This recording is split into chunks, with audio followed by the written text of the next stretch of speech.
Okay, cool. Right, let's talk about radicalisation.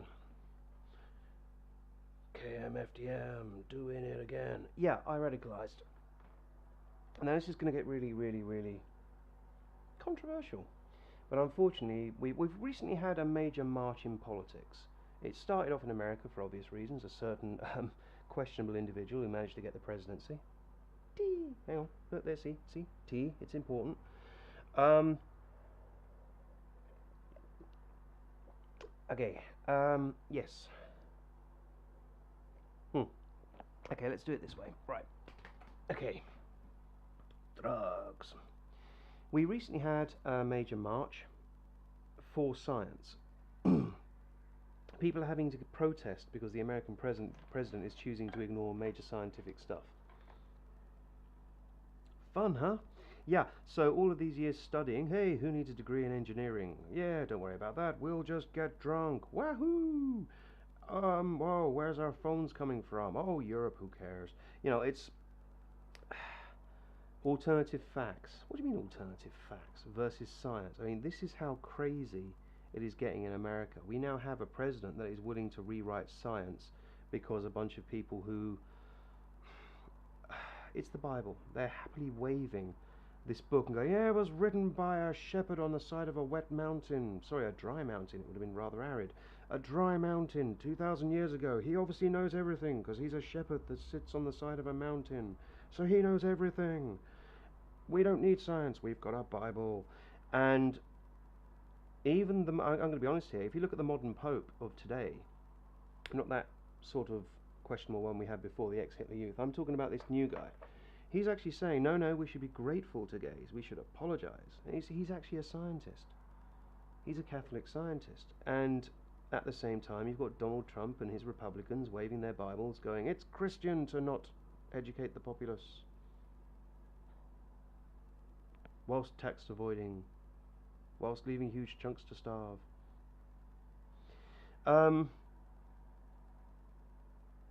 Yeah, it's not exactly Christian behaviour, is it? So when you see all of this rank hypocrisy going on in the supposedly respectable part of our society, surprise, surprise, you rebel. Well, I did. I started looking for something better. Now, my childhood had highs and lows. There was money, but there was also poverty. I mean, I was the man in the house from the age of 7. I knew how to change nappies and do bottles at the age of, like,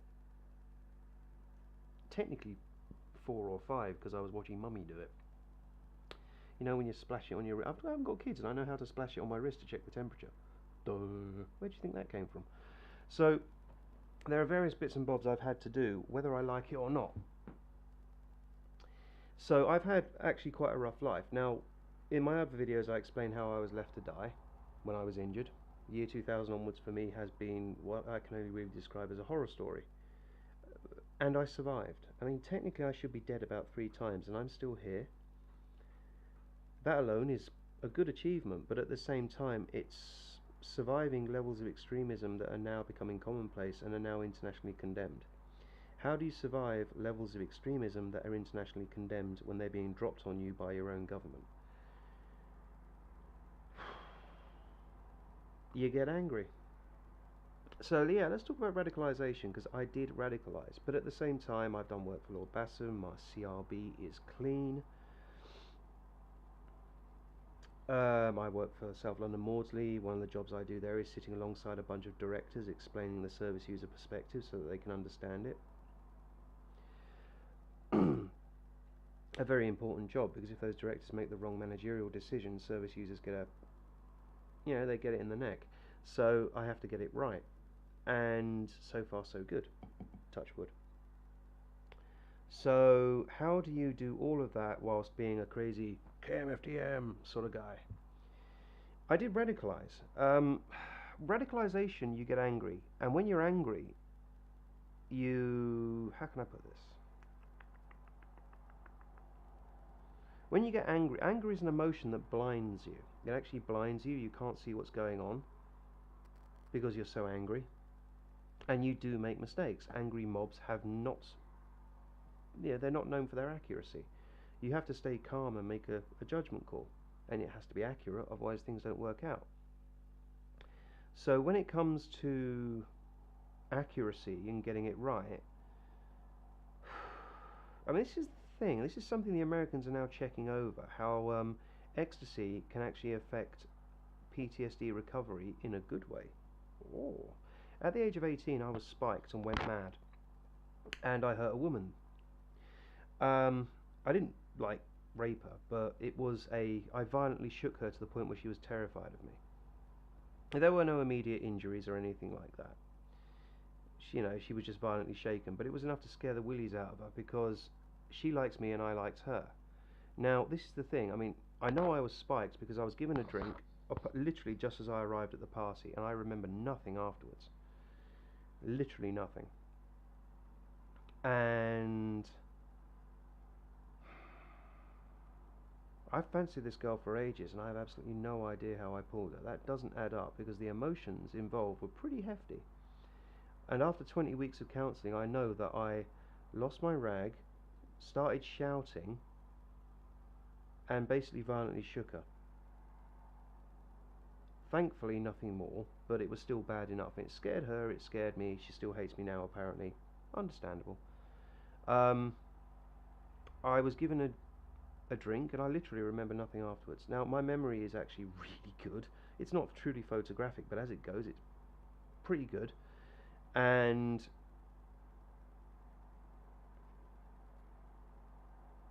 to not remember a thing, just have a complete night of nothing, is highly, highly unusual. It's the only time it's ever happened. I remember almost everything. And to have emotions running that high and you have no idea how you pulled,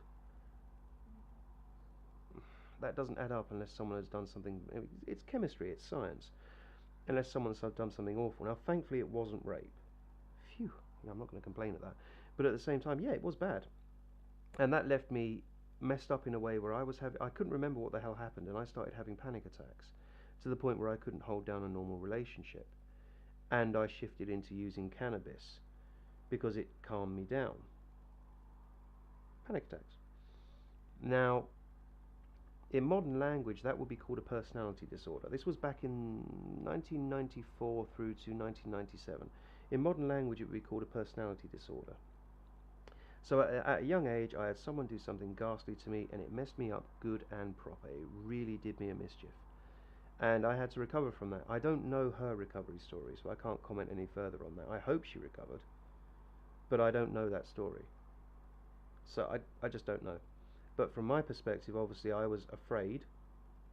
I had no idea what was going on, and I made certain changes, including moving away from alcohol. Now, this is where it gets really interesting, because scientifically speaking, if you fast forward to Professor Nutt's data, Professor Nutt from 2009, his research into drug mortalities, according to his data and official government data as well, you're more likely to die from alcohol than you are from ecstasy. Ooh. And yes, I did used to take ecstasy in my youth. I ended up getting into what would now be called industrial rave. So it was heavy on the dressing up, heavy on the music, heavy on the dancing, and reasonably heavy on the drugs. I mean, it wasn't just a spliff. You were definitely taking something that would keep you high for, I don't know, 5-6 hours. And that's the sort of thing I got into. It was not alcohol, it was not cocaine, and it was about a different substance. Now, if you look at the side effects from the substances themselves, people say drugs are bad, and I'm like, unfortunately, these days it is true. Back in the 90s, it wasn't true. I'll explain. So as I said, these days drugs are bad. They're actually quite dangerous.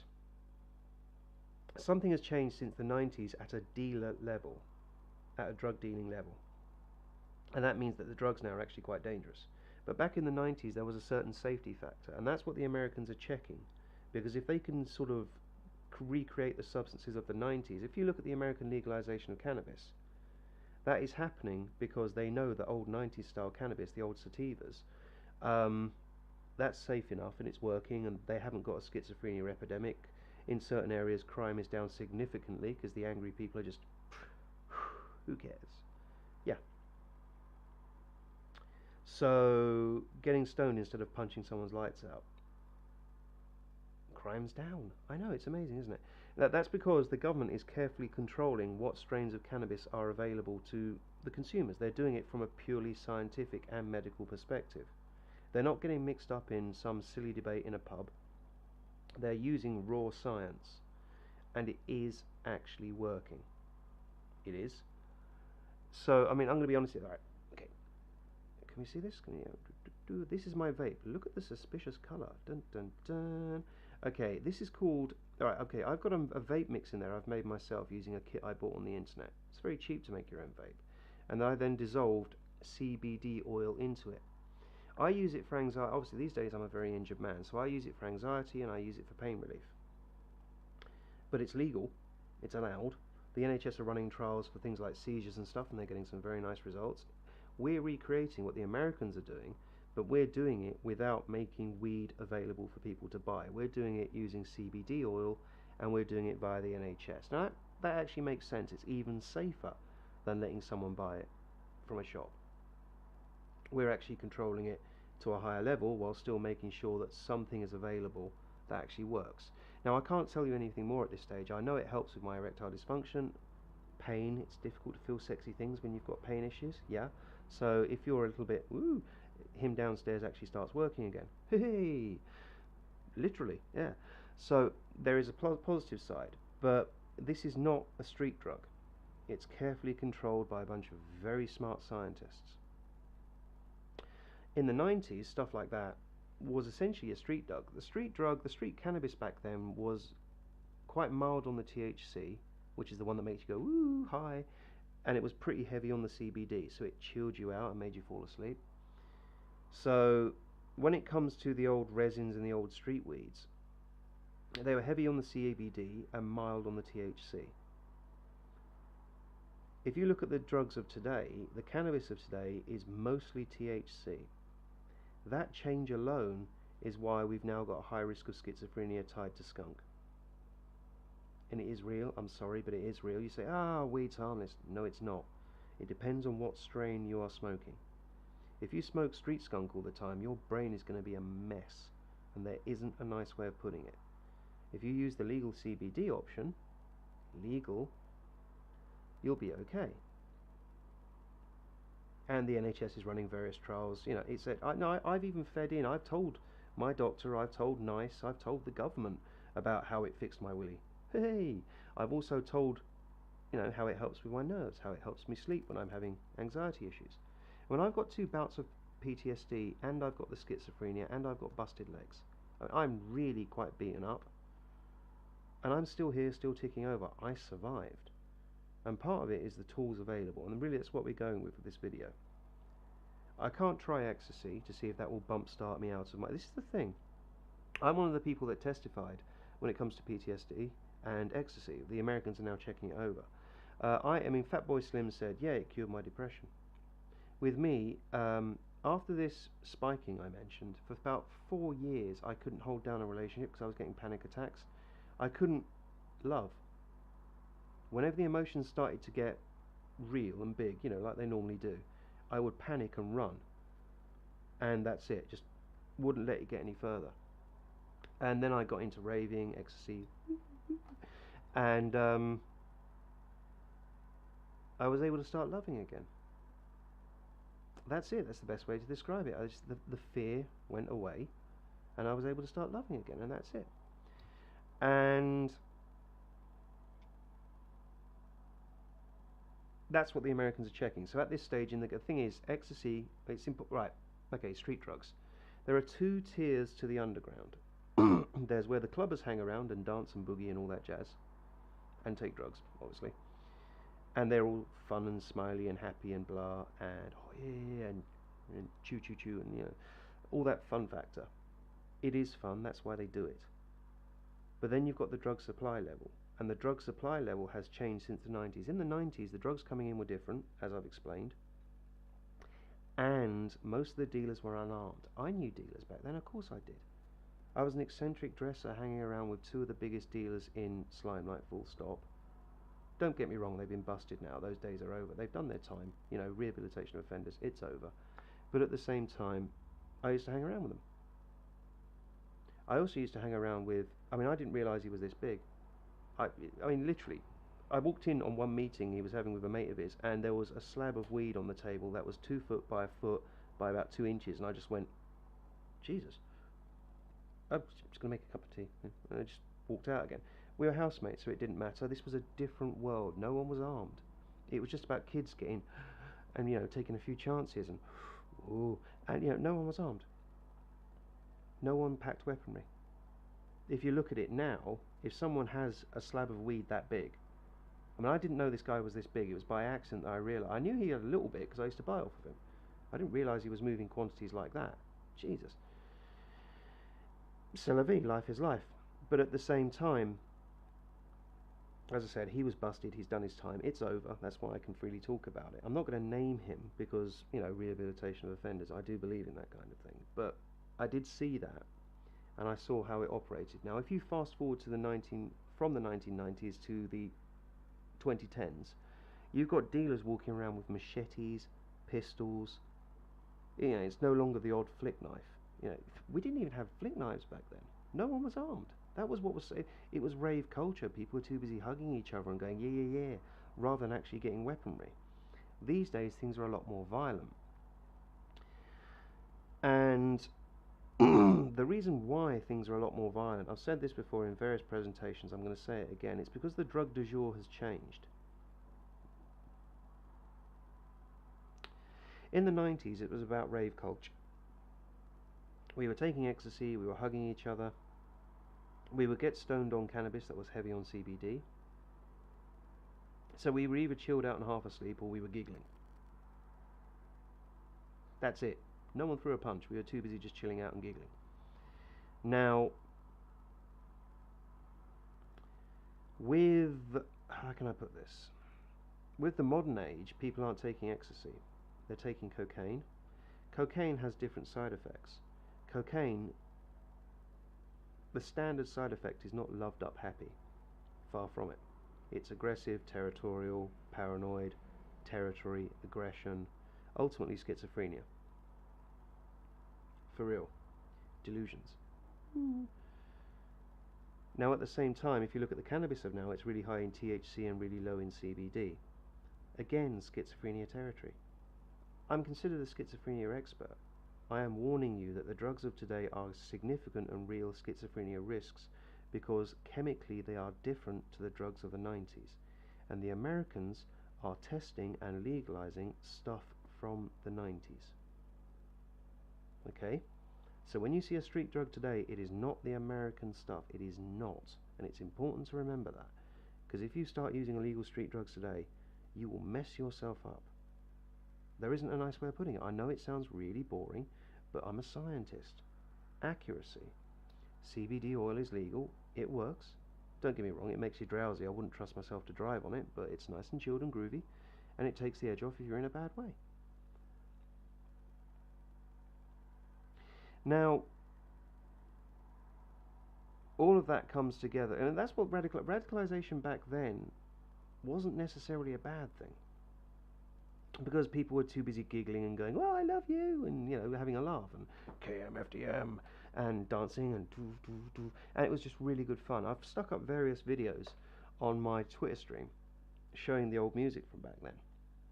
And it was very, very whoom. It's really in your face. But it's not in your face as in, I'm not going to punch your lights out. It's fashion.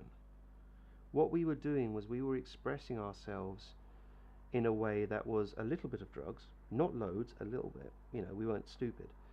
And it was about getting emotions out. Because in the 80s and 90s, a lot of people were very poor. The music was really good in the 80s and 90s, but pretty much nothing else was. The fashion, unless you got into the punky stuff, you're actually sitting there wearing some pretty ghastly stuff that Jeremy Corbyn still wears now. Ooh, shell suits. Ooh, yeah. Sandals. Ooh. So things have changed, and not in a good way. And really, a lot of us older people say, look, seriously. I mean, as I said before, there's only so high you can get before you can't get any higher. There's no point in taking 4 ecstasy tablets when 1 is enough. There's just no point in taking 4. If anything, you increase your risk of injuring yourself.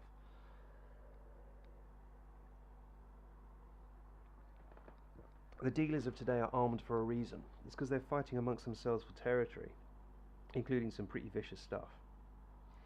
And because if they sell a bad batch, they need to be able to fight off an angry customer. If they sell a bad batch. When you read in the newspapers that a kid has died from ecstasy, you need to remember that about 1 million ecstasy tablets are taken each weekend. It's about that. It's something crazy like that. It's loads of them. And, last weekend no one died. Weekend before no one died. In 1 year about 30 people died. Versus about 60,000 for alcohol. Ooh. Yeah. Exactly, yeah. 60,000 for alcohol, about 1 for ecstasy. So, yeah, I mean, I'm not going to deny that. Of course it changes you. That's what radicalisation is. You change. Is it a good change? Is it a bad change? If you start picking up weaponry and chasing people down the street, it's pretty obvious that it's a bad change. That's the cocaine culture of now. That's what's wrecking Croydon. I'll be honest with you, that is what's wrecking Croydon. People are seeing aggression, territories, it's all primal instincts mixed with rage, mixed with ultimately violence. Whereas the ecstasy culture was just about, oh, let's just share and hug each other and dance and woo. It was completely different. So if you're a street cop, what do you want? Do you want punters hugging each other and woo? Or do you want people punching each other's lights out? It's pretty obvious which one you're going to want. And this is something the government's going to have to think about, because once again this subject has been buried by a bunch of OAPs. Now I've told you about what the baby boomers have done. They've switched off various chunks of education. Huge amount of education has been switched off. There's nowhere to live. Rents are high, prices are high, wages are low. That is all the baby boomers and their desire to tax avoid. That baby boomer generation has never ever helped their fellow man. Never. It doesn't even register on their radar. They think you've got to do it yourself because we had to. But what they've forgotten is that they got everything for free because the greatest generation built it for them. The World War II generation built it for them and they just took the piss with it. There isn't a nice way of putting it. The 90s was the last big thing for the greatest generation, and that brought in Blair and various NHS improvements and stuff like that. I know tuition fees weren't the best, but, well, it was something. And I'll be honest with you, I'm not immediately opposed to a £2,000 or £3,000 tuition fee. I'm not. Simply because when you go to university, one of the things you're supposed to learn how to do is manage resources. It's actually really important to learn resource management. It's something that you aren't taught in the schools, and you should. I've got a little website that teaches you how to do bank accounts that I use for mental health patients. There are people who have trouble with their money. I teach them how to do it because I'm ex-bank staff. And resource management is really important. Resource management is something the baby boomers never understood. As far as they're concerned, it lasts forever. I'm going to go down the pub again. Yeah, they're a generation of alcoholics and smokers. That's why only 1 in 6 are retiring in good health. They're going to cost us a fortune because they've just wazzed it up the wall. And we have to as I said, you can't take their vote away, and if you leave them to die, you're just as bad as they are. So there's a point where you have to be civilized and say, oh God, we've got to pay for this. And I'm sitting there going, how on earth do you pay for that? And as I said, I believe in the 50p and 60p rate of tax, because that's how you pay for it. Even at my most angry, at my most radicalized, when I saw those punks with nothing, that girlfriend teaching her boyfriend how to read because he couldn't read, stuff like that, I still didn't choose violence. My CRB, my criminal record thing, it's clean. Even though I was a crazy raver, eccentric dresser. I did not choose violence. Unlike about 50% of the skinheads, for example. I mean, if you look at skinhead culture, there's 2 major groups to it. Now, don't get me wrong, these are old men now, but they're like me, they're in their 40s and 50s. But at the same time, there was 2 major groups. One was the crowd that loved reggae. And if you listen to the old ska from back then, it is so much fun. Really good, really good music. And there's a certain punk crowd now that still to this day very much keep that punk thing alive because it's a wonderful sound. And then you get the skinheads from the film The Romp. If you ever what the film's called Romper Stomper, and it's basically about the street fights when they used to go out and beat up the Asians. Pakistani bashing. I'll use the long form. Pakistani bashing and stuff like that. And Romper Stomper is actually pretty accurate to what it was like when you were a young lad and you just had no idea what was going on, and you get swept up in youth culture, and the next thing you know, you're beating up some innocent kid and leaving them with permanent brain damage because they're Asian. Yeah, I think it's safe to say the direction I went in, the non-violent direction, I think it's safe to say that was a better radicalization. And this is really why I talk about it, because the music was magical, it was so much fun. We used to bounce around like nutters. You would literally have 3 or 4 thousand people in a crowd bouncing, doing, doing, while someone on stage is chanting, "You fat bastard," or something like that. So yeah, we were swearing, we were nuts, but at the same time, it was youthful, it was vibrant, and ultimately it was pretty damn safe. Very few injuries. It was a magical time because the balance was right. It's a good balance. We need it back. So that's why I talk about this. I mean, obviously, what was done to me in my youth, that spiking, blew my head apart, that personality disorder. But what I found was that if you avoided the stuff that was stupid and heavy, I mean, I've never taken acid, I've never taken heroin. Cocaine is a mug's game. I tried it once, it was like, God, this is crap. How much did that cost me? Jesus, I'll pass, thanks. It's a bit expensive. I knew that I knew that cocaine was a mug's game. It's just a rich man's candy, and it's a stupid one as well. Because it makes you aggressive. We were in the 90s sitting there, nice and chilled, maybe we've had a spliff, and we were sitting there watching these drunks going, why are they attacking each other? What's that all about? And we just called them beery knobbers, because they were idiots. They were just being drunken thugs. It was just primal, it was really caveman shit, and you're just sitting there going, what the fuck is that? Then don't get me wrong, I make my own alcohol, I make mead. Fermented honey, because all the sugar turns into alcohol. It's good fun, but that doesn't mean I'm a heavy drinker. I have a stash of mead. I drink it in shot glasses because it's about 20%. Yeah, shot of mead. Woo. I have got a horn thing, the old drinking horn, but that much mead, unless it's if you drink my mead, it's 20%, and you drink it from a drinking horn that's possibly 2 pints. You'll get about halfway down and you'll fall over. 20%, yeah. And that's the difference between the old cannabises of the 90s that the Americans are bringing back versus the cannabis of today. It's the difference between drinking a pint of ale, about 4%, and a pint of schnapps, about 20%. It's a 5 times strength factor. One's going to be, oh, that's quite nice. One's going to be, and then you fall over.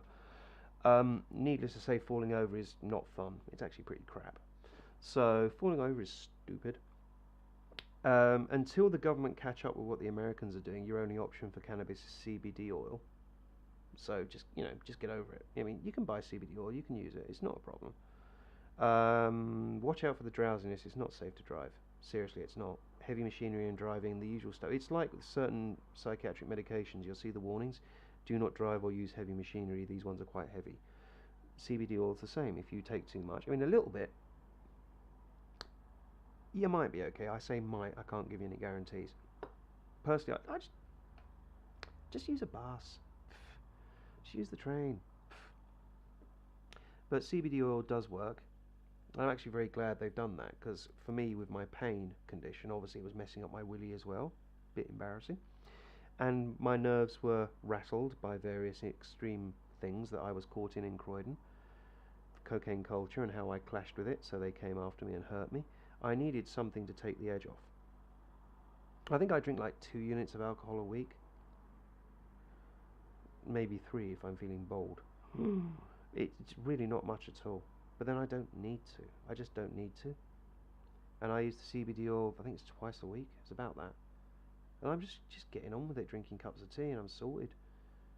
And that's with injuries, and I'm in a pretty good place. So for those who are stoners, it's very similar to what you'll do. I mean, if you are going to be honest with you, if you have cannabis for breakfast, you're an addict. Get over it, dry out. You've gone too far. If you get stoned once or twice a week, you're probably going to be okay. I'll be honest with you. Professor Nutt's data, you're probably going to be okay. And when it comes to youthful risk-taking is a perfectly natural phenomenon. Youthful risk-taking. We're young, we're going to take risks. Woohoo! Radicalisation. And you just run around, you jump around, maybe you go snowboarding. Yeah, come on, if you go over in snowboarding, you could break your leg. There's a bunch of roller derby people showing up now, and that one, you go over, you break your leg. Did I mention breaking legs? It does seem to happen a lot. But that's youthful risk taking. And then you show your scars with pride. You're like, hey, I've got a plate in my leg. Aren't I cool? Yeah, you show off because you're hard. And it's just silliness, but it is fun. And it's about youthful energy and finding a place to put it. And as long as you aren't hurting anyone else, it should be okay. But you've got to be careful because, as I said before, my CRB is clean. That's because I was never a dealer. I may have been a user, but I kept it small fry. I always caught up on my sleep, so I didn't go mad. I ended up working for the banks. I was sane. Pretty obvious. That was it, really. I mean, the only people to say that I went mad back then were the crowd that was stealing money off of me. And that's because it was gaslighting. They didn't want anyone knowing that they'd stolen money off of me. It was only about 90 quid in the end, but when it's in your own home and then they start a hate campaign to try and force you to leave whilst telling everyone and their cat that you've gone mad due to drugs, and none of it's true. Basically, they've stolen money off of you and they don't want to get caught. They got somewhere because of this superstition tied to drugs. This superstition due to drug prohibition, I personally think it's actually very dangerous because it allows the local meatheads to say, yeah, but it's drugs, we're allowed to. And they can do some pretty ghastly things. And your kid, oh no, I'm 40 now, so I'm going to say it. Your kid could be taking any old shit, and you have no idea because there's no control in place. And if your kid comes home in plain English on a stretcher, it won't be in a body bag, that's quite rare, but on a stretcher, that might happen, injured, or ends up on a psychiatric ward or something like that. Now factor in the gang violence, PTSD due to gang violence. You may be, sometimes it isn't the drugs that makes you go mad, sometimes it's the gang violence. Either way, it's going mad. But it was caused by violence, not drugs. Drug prohibition is actually really quite dangerous. It's like alcohol prohibition, it just doesn't work. And there's a point where this government, future governments are going to have to consider that. I mean, I personally don't believe we're going to get drug legalisation in any form at all for another 10 years. We're lucky that CBD oil made it through. But so, if you do choose to break the law, the best advice I can give you is, from an old punk, is just make sure you check Professor Nutt's data, because if you use stuff like heroin and cocaine, you're pretty much guaranteed to end up in a bad place. Acid is extremely high risk. The risk of flashback is not a good thing. But there are certain substances you can probably get away with.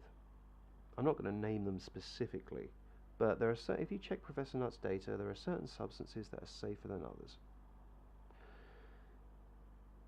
What you've got to remember is you're also buying off a street dealer that could be selling you any old shit.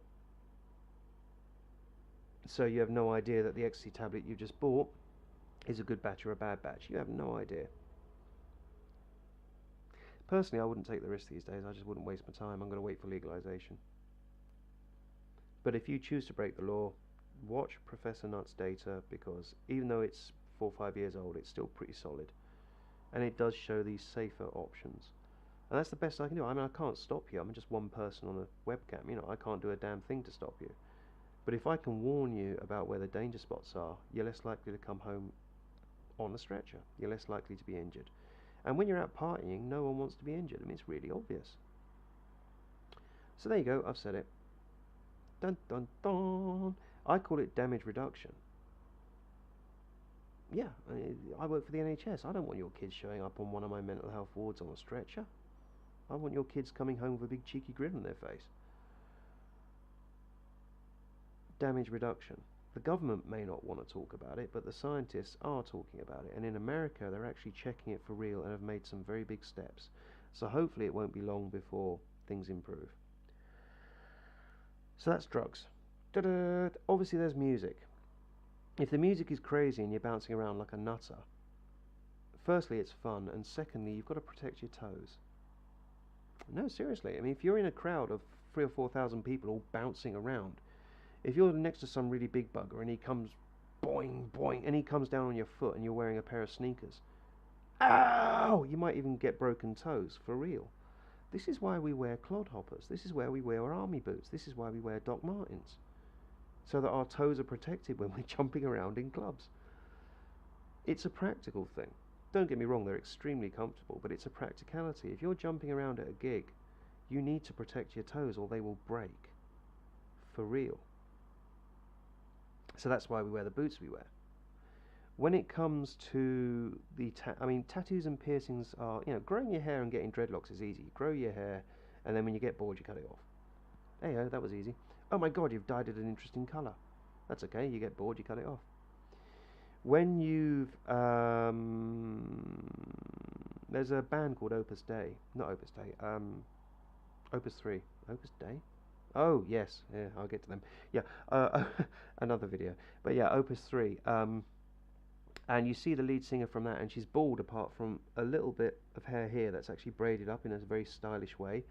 And she's a very pretty young lady, and she's bald, very pretty face. It's like she's just striking, and she's just dancing, and it's just really good fun.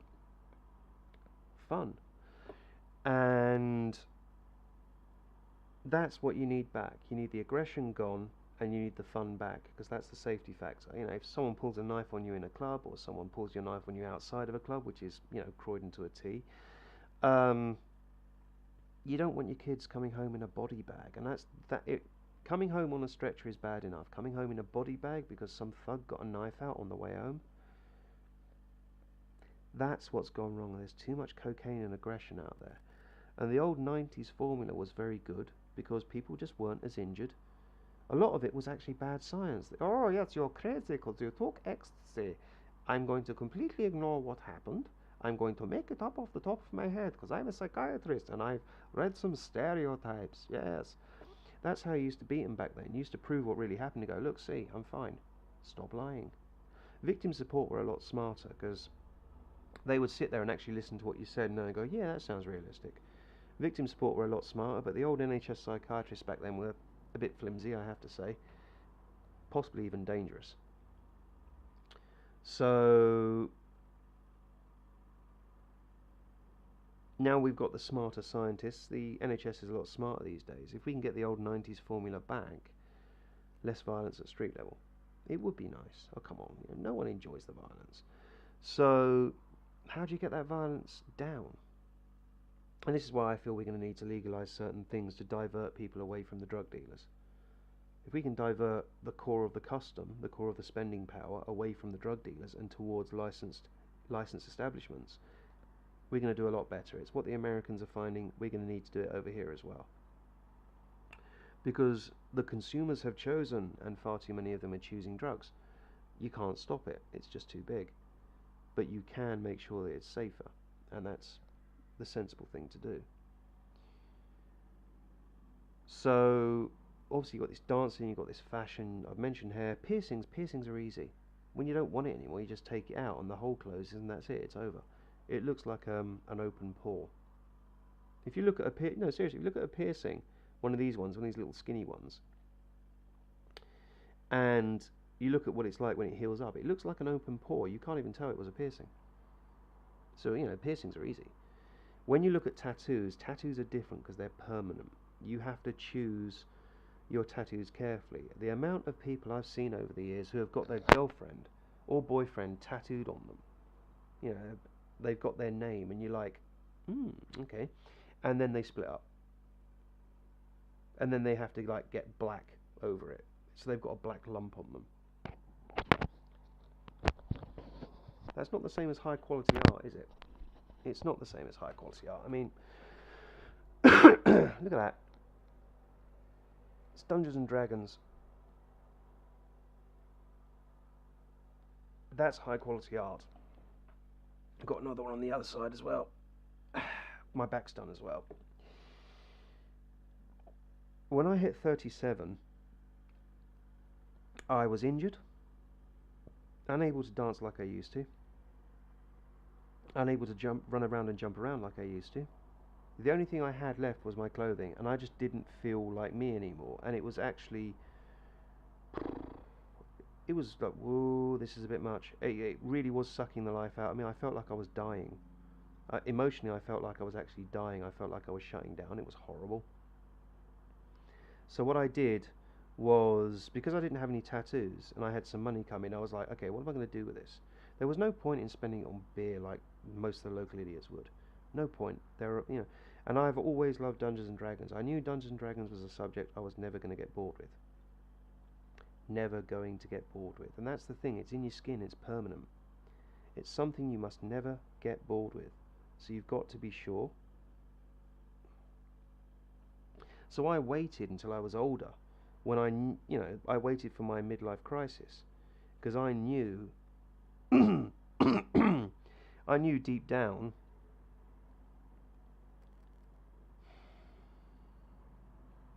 I suppose you could say I was pacing myself.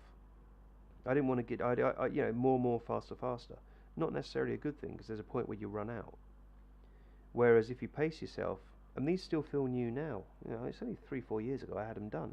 They still feel new now, and I'm middle-aged. I'm injured. My life is a real shit sandwich at the moment. It's bloody horrible. But at least I've got some level of a smile on my face because my ink is gorgeous, and it still looks fresh. So all the colours are really good. So it's like a second chance. So I waited until I was older before I did my thing.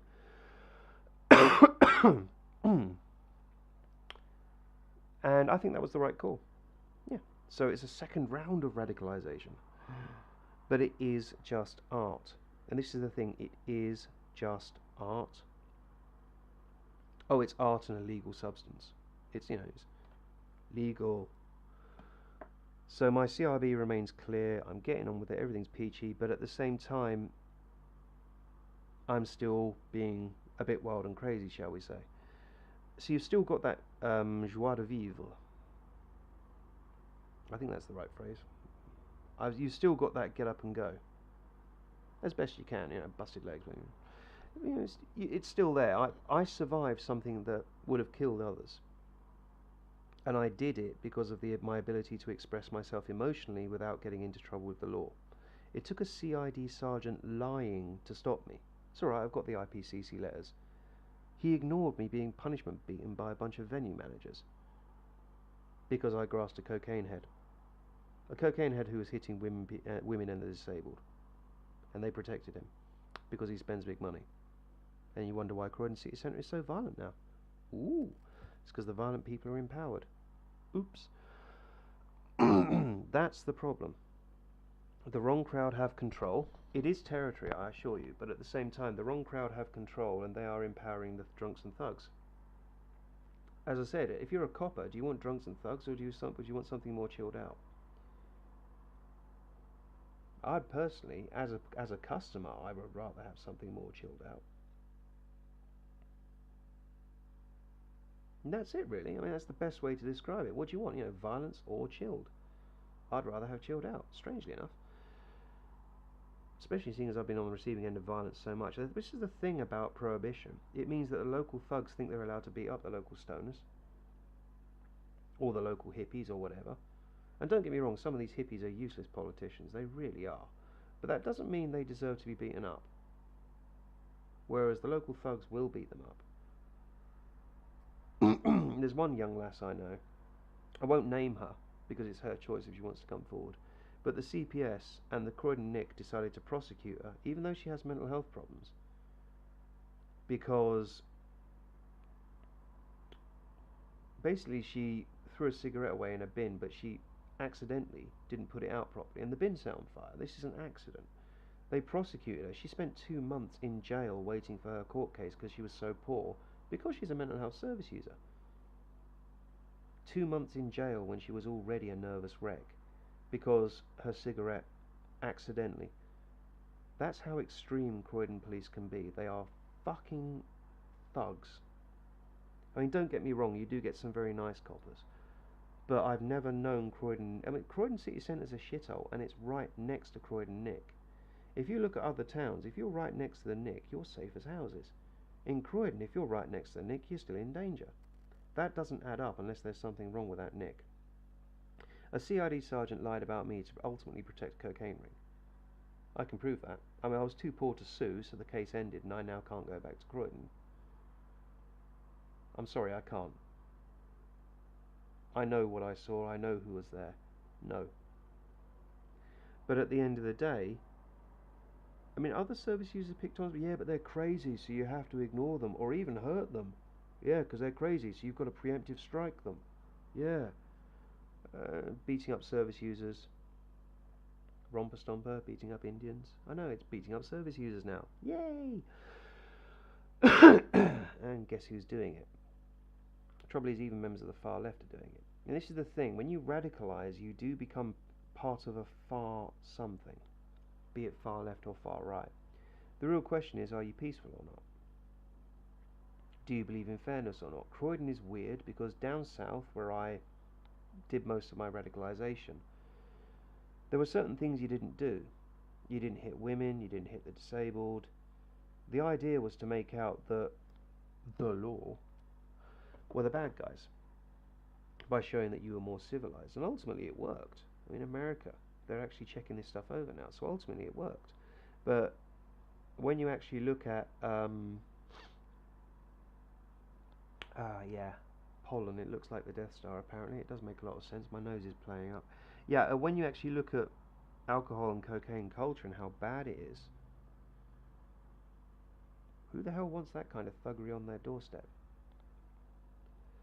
And yeah, I just don't believe that Croydon's going to recover anytime soon, because the sheer number of bad guys that have control, they need to be shut down. And when you shut down that many bad guys, you leave, it's not a power vacuum. What you leave is a blank canvas. And I like blank canvases, they're useful. But I know, because a lot of them are metalheads who look a bit like me, heavy metal fans, who look a bit like me. They're not like me, because they're not punky. What they'll do is they'll end up getting themselves discredited, and I'll be discredited with them, and then nothing's going to happen for, I don't know, 5, maybe 10 years, and by then I'll be 50, I'll be way too old. But at least you lot will be safe. So ultimately, obviously I had to grasp, blah, my clashes with Esther Sutton, which are on the internet, blah. Esther Sutton, who helped a cocaine gang by refusing to investigate, blah. Parliamentary candidate Esther Sutton, who helped a cocaine gang. Fun. Yeah, so that's how crazy Croydon is. It's just insane what these idiots are getting up to. And I know I'm not going to get anywhere. But I use the phrase, I'm already dead. The real question is, how many of you feckers am I going to take with me?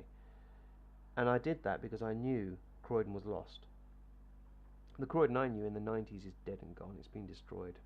Regenerating it isn't going to happen anytime soon, because of the sheer number of drunken thugs that control the place. Hippie Croydon will never come back, because drunken Croydon is just too big. The baby boomers are still too big. You can't beat them yet. So you've got to survive. How do you survive? Well, you radicalise, but you do it in a certain way. Art. It's just art. As long as you keep it to just art, you'll be alright. As long as it's just art, you'll be alright. There you have it. The music, hopefully a retro music scene will happen nearby. I mean, it won't be in Croydon. As I said, Croydon's gone. Croydon won't recover. Too much violence, it's stuffed. But if you can recreate a fun music scene elsewhere, Bromley, Sutton, Purley, up London, yeah. So you've got options, it's not over. But you're going to have to realise that Croydon is gone, and you're going to need to look elsewhere. It's just how it is. Thankfully, Croydon is one of those locations where the communications and food are fantastic. So you can live around here, eat around here, buy your basics around here, and then when you go out, you simply go to another town. It's pretty straightforward. It works. After that, it's just about dolling up and trying new things, because it's about emotional expression. If you get those emotions out, better out than in. If you actually talk about it, you'll feel better. Art. It is a radicalisation, especially when you take it to the level I've taken it to. But at the same time, my life has been awfully rough, so I have needed this level of expression. I've actually needed it. And not being funny, but art is fun, so, why the hell not? It is just art. And that's how I survived. I mean, that's how I survived. That's how I radicalized. And I still say, yes, we should actually help people instead of, oh, let's hit a Pakistani. I've never been violent. It's just not true. I hate violence. I mean, yes, fine, I know how to fight. I've had no choice but to learn, but that doesn't mean I enjoy it. That's just about staying safe. Croydon has been that bad. I don't like fighting.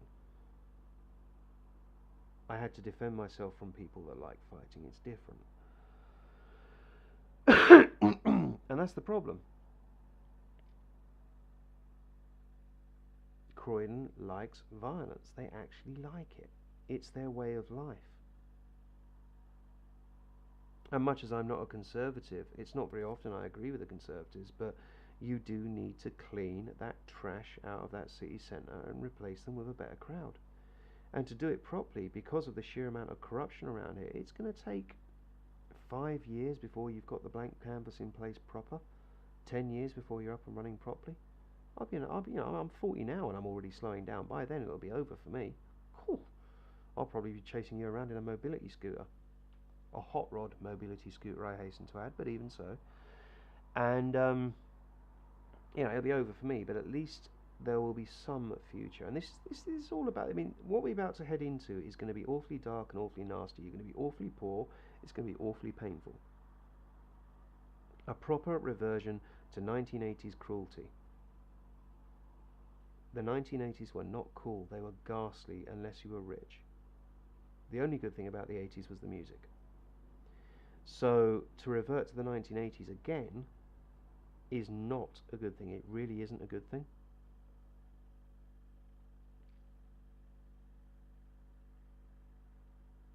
And it's been forced on us by a bunch of AAPs who don't care as long as they get to tax avoid.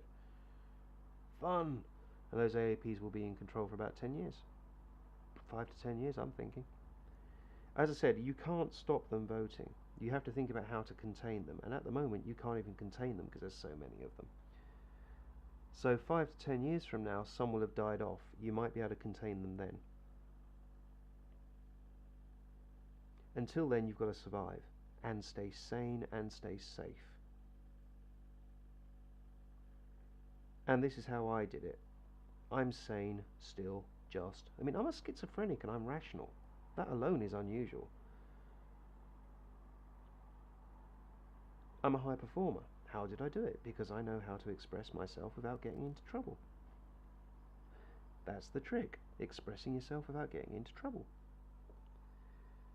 And it's just one of those things. As long as you're small fry, the police will be too busy chasing the big fish. They might wag a finger at you, but that's the nearest you're going to get. And that's it, really. It is just fashion. As long as it stays as just fashion, you'll be alright. And the dance hall stuff, going out dancing, that's magic. Don't ever lose that. Camden still exists, Central London still exists. You've got options. I know that they're destroying Croydon, and Bromley is pretty dull as well. Croydon's been sterilised. They call it gentrification. It's actually just sterilisation so they can sell it to foreign investors. Foreign investors who don't live around here will never come here and will cost you a fortune in rent. Ultimately, you need gentrification destroyed so that you can switch it back to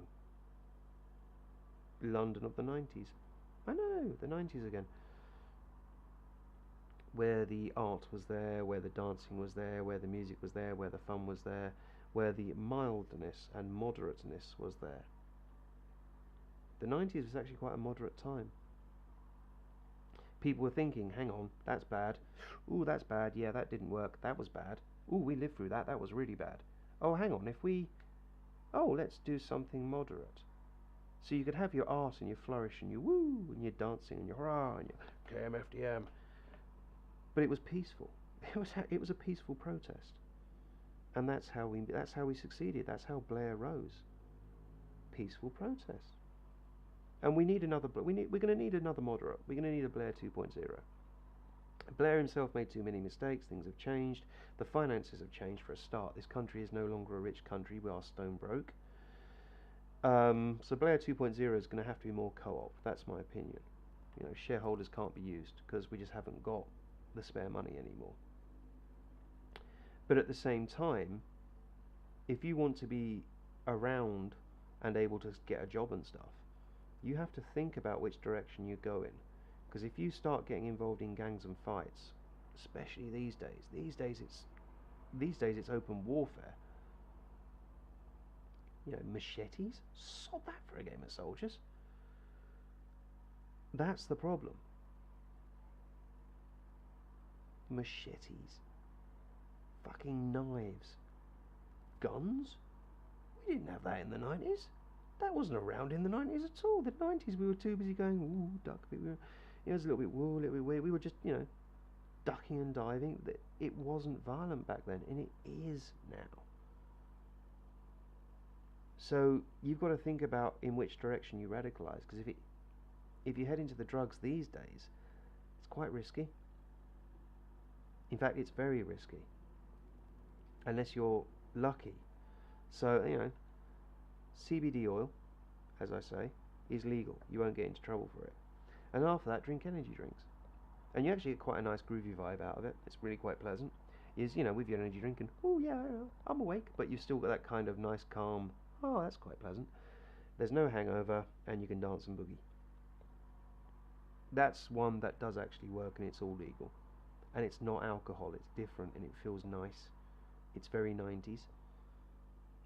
If I was to get, you know, if I've taught you anything from this video, it's that you've got to keep your head down, because drugs are no longer safe, and until we do something about the chemical controls that this government uses, we can't do what the Americans have done. So we're not there yet, but we've got some options, and CBD oil and energy drinks, when mixed together, are really quite pleasant. And it does make for a fun dancey thing. And remember to protect your toes. Yeah, I mean, I know it's nostalgia, but I do miss the 90s fashion movements. You have these gorgeous, I mean, I'm reminiscing. You these, hello, darling, speaking, it's a pretty girl. Here you go, babes, down you go. You alright, babes? What you doing? You jumping up? You gonna jump up and say hello?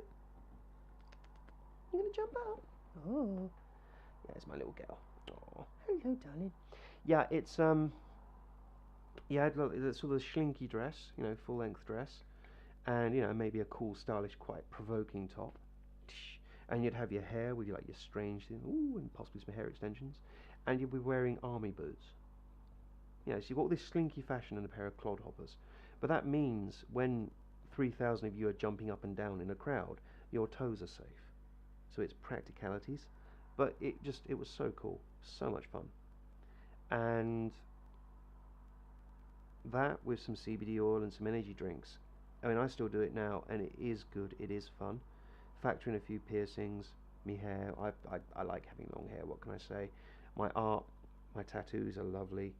I've got a nice balance here, and apparently I'm a bit of a role model to a small group of people. Apparently, that's what I've been told. Okay. So just keep it peaceful. I mean, ultimately, as long as you keep it peaceful, you'll be alright. And be the smart kid. Because, as I said at the start of this video, we've got a march for science going on because a US president is ignoring science. Hello. Special kind of stupid. And ultimately that is going to create a lot of trouble, and someone's going to have to clean up that mess. And with the old people that voted for it over here dying, the people who clean up the mess are going to be the youngsters. So if you want a place to live, you're going to need to clean it up. And secondly, if you want some money, you're going to need to learn how to clean it up. And we've got a skill shortage in engineering at the moment. We actually have a skill shortage in engineering. So be the smart kid. One last warning. Be the smart kid, I mean obviously, but you've got to remember that the smart kid is the first to be beaten up in the playground. This is why I've done martial arts for 20 years. Be the smart kid that can punch like a sledgehammer. Because at that point, when the bullies come for you, you'll put them on the floor, hopefully not get hurt in the process, and at that point, they'll think twice before they do it again. It's just how it is.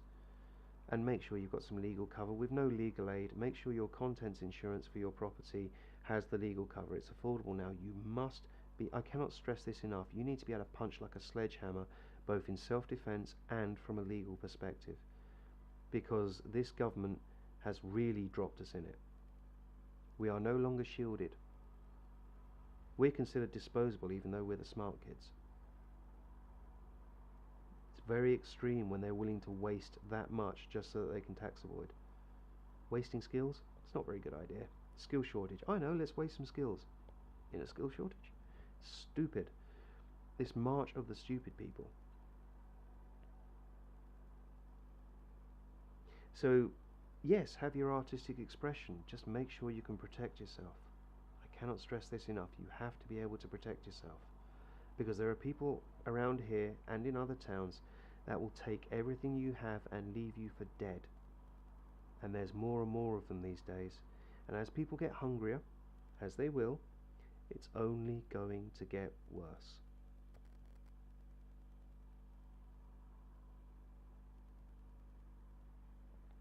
Radicalisation. Be the smart kid. Thanks for your time.